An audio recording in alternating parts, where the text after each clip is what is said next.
Assalamualaikum. Jadi di video kali ini Bu Ica akan membahas sedikit tentang materi terakhir yang ada di pelajaran sosiologi kelas 10 semester 2, yaitu tentang heterogenitas sosial.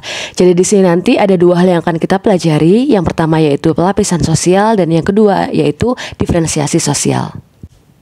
Jadi sebenarnya apa sih materi tentang heterogenitas sosial itu? Jadi heterogenitas sosial itu adalah keberagaman masyarakat, dan di sini nanti keberagaman itu sendiri dibagi menjadi dua, yaitu pelapisan sosial dan diferensiasi sosial. Untuk membedakan apa itu pelapisan, apa itu diferensiasi, sekarang kita bahas satu persatu. Kita ke pelapisan sosial terlebih dahulu. Jadi apa sih pelapisan sosial itu? Pelapisan sosial dapat dipahami sebagai pembedaan individu dan masyarakat secara bertingkat atau vertikal. Kemudian pertanyaannya adalah kenapa terdapat pelapisan sosial atau kenapa masyarakat itu dibedakan secara bertingkat atau vertikal? Maka jawabannya adalah hal ini terjadi karena terdapat sesuatu yang dihargai secara lebih di masyarakat atas individu. Ambillah contoh, ketika seseorang memiliki pendidikan yang lebih tinggi, maka dia akan mendapatkan penghargaan yang lebih di dalam masyarakat jika dibandingkan dengan mereka yang dianggap berpendidikan rendah. Lah, sistem ini juga di masyarakat dikenal sebagai sistem meritokrasi. Apa itu sistem meritokrasi? Yaitu sistem yang memberikan penghargaan lebih kepada mereka yang berprestasi atau berkemampuan. Kerap kali dianggap sebagai sistem masyarakat yang sangat adil dengan memberikan tempat kepada mereka yang berprestasi untuk menduduki sebuah posisi atau jabatan. Nah, salah satu bentuk pelapisan sosial yang ada di masyarakat kita itu adalah adanya kelas sosial. Apa itu kelas sosial? Kelas sosial merupakan bentuk pelapisan sosial yang dapat dipahami sebagai kesadaran atas golongan individu atau kelompok dalam suatu lapisan tertentu di masyarakat. Ukuran dari kelas sosial ini bisa dilihat dari tiga hal. Yang pertama yaitu ekonomi atau kekayaan, yang kedua yaitu kekuasaan atau jabatan, dan yang ketiga itu adalah pendidikan atau ilmu pengetahuan. Jadi tiga hal tersebut di dalam masyarakat kita dijadikan sebagai ukuran atau tolak ukur untuk menentukan kelas-kelas sosial di mana masyarakat tersebut berada. Oke, ambillah contoh ketika ada orang dengan tingkat pendidikan yang sangat tinggi, dia mengenyam pendidikan S1, S2, bahkan sampai S3, maka kita bisa kategorikan orang tersebut ke dalam kelas atas dalam hal tingkat pendidikan atau ilmu pengetahuan. Sebaliknya, orang yang tidak mengenyam pendidikan tinggi atau anggaplah dia hanya tamatan SD atau SMP, maka kita bisa kategorikan orang tersebut ke kelas sosial bawah dalam hal tingkat pendidikan. Nah, dalam masyarakat kita untuk kelas sosial itu sendiri dibagi menjadi tiga, yaitu yang paling bawah itu adalah masyarakat kelas bawah atau lower class, kemudian yang tengah itu adalah masyarakat kelas menengah atau middle class, dan yang paling atas adalah masyarakat kelas atas atau upper class.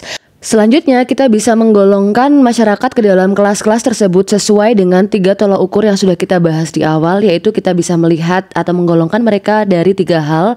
Yang pertama dari kekayaan, yang kedua dari jabatan, dan yang ketiga dari tingkat pendidikan. Oke anak-anak, semoga bisa dipahami tentang kelas sosial. Dan sekarang kita langsung ke tiga jenis pelapisan sosial yang menurut Sukamto tahun 2009.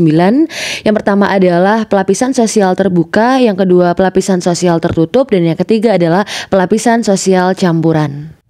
Kita ke poin yang pertama, yaitu pelapisan sosial terbuka. Di sini dapat dipahami sebagai sistem pelapisan masyarakat yang memberikan kesempatan bagi individu untuk naik atau turun antar lapisan. Sebagai contoh, sistem ini terdapat pada masyarakat yang demokratis, di mana di situ dibuka kesempatan yang selebar-lebarnya bagi individu yang memiliki kemampuan untuk dapat memperbaiki posisi sosialnya. Kemudian yang kedua adalah pelapisan sosial tertutup. Bisa dipahami sesuai dengan namanya, yaitu sistem pelapisan yang tertutup untuk pergerakan naik atau turun antar lapisan. Sebagai contoh, kita masih banyak menemukan sistem ini terjadi di masyarakat yang masih menganut sistem kasta atau feodal. Jadi ketika seorang itu ada di kasta Brahmana, maka tidak memungkinkan bagi dia untuk turun kasta ke Waisya atau Sudra. Begitu juga dengan sebaliknya. Jadi benar-benar tertutup untuk berpindah antar lapisan. Dan yang terakhir adalah pelapisan sosial campuran. Di sini bisa dipahami sebagai sistem pelapisan yang masih memungkinkan untuk pergerakan naik turun antar lapisan, tapi terbatas sifatnya.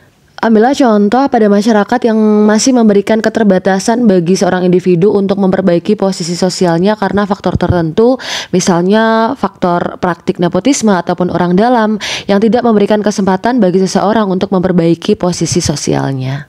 Oke anak-anak, itu tadi tentang pelapisan sosial di mana pembedaan masyarakat itu secara bertingkat atau ada yang lebih di situ. Nah sekarang kita beralih ke diferensiasi sosial di mana ini adalah pembedaan masyarakat yang berbeda karena pembedaan masyarakat di sini itu secara horizontal atau sejajar.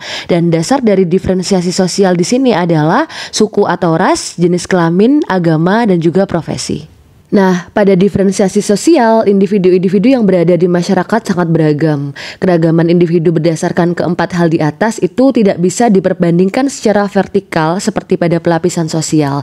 Jadi tidak bisa diperbandingkan secara lebih karena bersifat horizontal atau sejajar. Seperti contoh profesi dalam hal ini mengacu pada keahlian yang dimiliki oleh masing-masing individu, bukan pada jumlah kekayaan yang dimilikinya. Jadi masing-masing profesi itu memiliki keahlian di bidangnya masing-masing dan memiliki perannya di bidangnya masing-masing. Jadi tidak bisa diperbandingkan secara lebih, secara vertikal. Ambillah contoh yang lain, keberagaman masyarakat dalam hal suku atau ras. Dan dalam hal ini kita tidak bisa membandingkan suku mana yang lebih baik atau suku mana yang lebih unggul daripada suku yang lainnya. Kita tidak bisa membandingkan hal itu karena memang sifat dari diferensiasi sosial itu adalah horizontal atau setara. Dalam hal ini diartikan sebagai setiap suku atau ras itu memiliki keunikannya masing-masing dan itu merupakan kekayaan yang dimiliki oleh bangsa kita. Dan kalau kita merujuk portal resmi indonesiago.id dari situs sensus BPS tahun 2010 bahwa Indonesia itu memiliki lebih dari 300 kelompok etnik atau suku bangsa, bahkan terdapat 1.340 suku bangsa di tanah air. Nah, menurut kalian dari data tersebut dengan keberagaman suku yang menunjukkan diferensiasi sosial masyarakat Indonesia, maka adakah potensi masalah yang kemungkinan muncul di masyarakat kita? Dan jawabannya tentu saja pasti ada tantangan yang akan kita hadapi terkait dengan stereotip dan juga prasangka yang merupakan tantangan dari heterogenitas masyarakat kita. Di sini stereotip bisa kita artikan sebagai penilaian yang tidak seimbang terhadap suatu kelompok masyarakat, dan kemudian prasangka kalau menurut Matsumoto di bukunya tahun 2003 didefinisikan sebagai keinginan memberikan penilaian kepada orang lain yang didasarkan pada keanggotaan kelompok sosial seseorang. Nah, tantangannya adalah apabila stereotip dan prasangka antar berbagai kelompok dan kelas sosial yang berbeda, maka bisa terjadi disintegrasi sosial, konflik sosial yang merupakan bagian dari tantangan dari heterogenitas masyarakat kita. Tapi dibalik semua tantangan yang dihadapi dari heterogenitas sosial, pelapisan sosial dan diferensi sosial selain memberikan kesempatan bagi individu untuk saling belajar, bisa juga membuat masyarakat untuk termotivasi dan mengembangkan toleransi. Nah, sebaliknya tentu kita sebagai pelajar, kalian dapat bersikap dan menilai kira-kira perilaku positif apa yang mesti dikembangkan untuk menyikapi keberagaman sosial, dan kebebasan individu dalam hidup bersama itu tentu saja dibatasi oleh norma dan kebebasan individu yang lainnya. Oleh karena itu diharapkan dari heterogenitas sosial yang kita miliki, kita bisa saling menghargai satu sama lain dan bisa mengembangkan nilai-nilai positif yang bisa kita gunakan yang sesuai dengan norma dan aturan yang masih berlaku di dalam masyarakat kita. Oke anak-anak, untuk materi tentang heterogenitas sosial semoga bisa dipahami dengan baik, bisa dipelajari dengan baik sebagai salah satu materi persiapan UAS. Semoga dimudahkan, dilancarkan, dan selamat belajar. Assalamualaikum warahmatullahi wabarakatuh. Bye-bye.